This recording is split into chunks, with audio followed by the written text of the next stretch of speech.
Welcome to Conversations with David M. Torres. I'm your host, David Torres. I'm an author, speaker, and more importantly, a survivor of childhood sexual trauma. Today's episode isn't easy, but it's necessary. The title is What If It Was Your Son? What if it was your son? And if that question hits you hard, then good, it should. You have probably seen the headlines by now that another female teacher caught sending nude photos to a teenage boy, and then you go to the comments on social media and you find comments like, "What a lucky kid." Another one is, "Where were these teachers when I was in school?" And another one is, "That's every boy's dream." But I want to stop you right there. What if it was your son? Will you still be laughing? Will you still be making these comments? We live in a culture where female or male abuse is still treated like it's a scandal, but not a crime.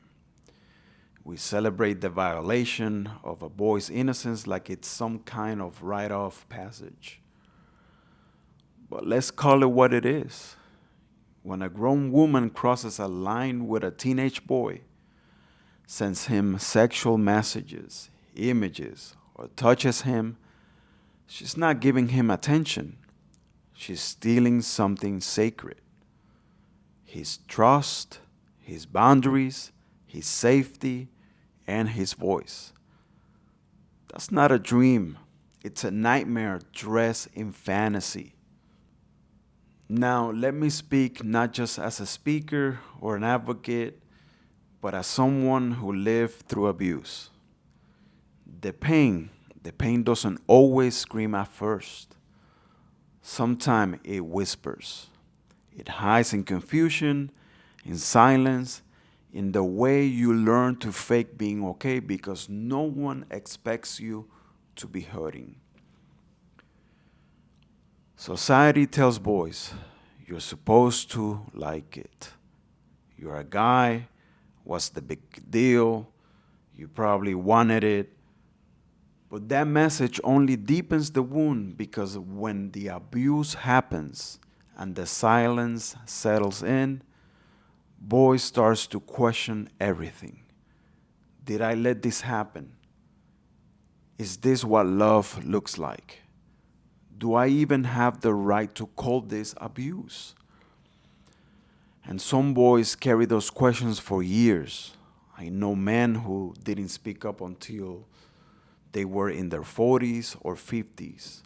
By then, the damage had settled deep.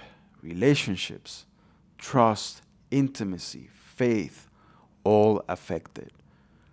Because the world never made space for their pain. I know this firsthand because I am one of them too. But that changes today if we're willing to listen.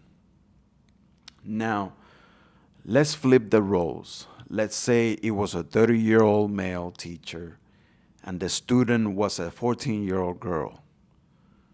Will people joke about it? Will they still say she was lucky? Would they call him anything less than a predator? Of course not. There'll be outrage, headlines, hashtags, justice. And that's how it should be. But why does the story change when the victim is a boy? When we allow the double standard, we are telling our sons that their pain doesn't matter. And we're giving predators permission to hide behind gender.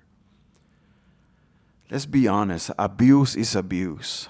Whether the predator wears a suit or a skirt, teaches science or Sunday school, is still abuse.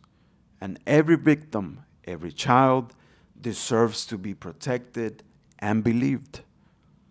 So again, I ask you, what if it was your son? What if it was your nephew or your grandson? Will you still say it's not a big deal?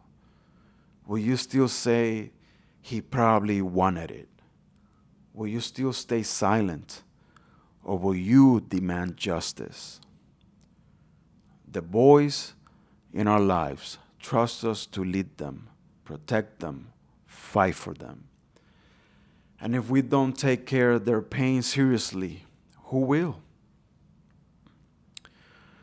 To the men that are listening, if this touch a part of your story that you have buried, you're not weak, you're not broken, and you're not alone.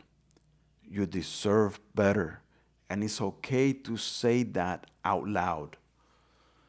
To the parents, especially the fathers, talk to your sons. Let them know they can come to you with anything. Listen more than you speak. Believe them, even when the story is hard to hear. And trust me, it's going to be hard stories. And to everyone, let's stop glorifying the abuse when it fits our bias. Let's raise sons who know their voice matters. Let's raise men who don't carry their pain in silence. Because abuse doesn't care what gender you are, and neither should we. Lives are destroyed in silence, but they are restored in truth, and truth starts with us. Thank you for joining me today on Conversations with David M. Torres. If this episode spoke to you, share it with someone who needs to hear it. Leave a review, follow my YouTube channel, and connect with me on Instagram, Facebook, and TikTok at David M. Torres Live. You can also visit my website at davidmtorreslive.com. Until the next episode, and remember, your voice has power.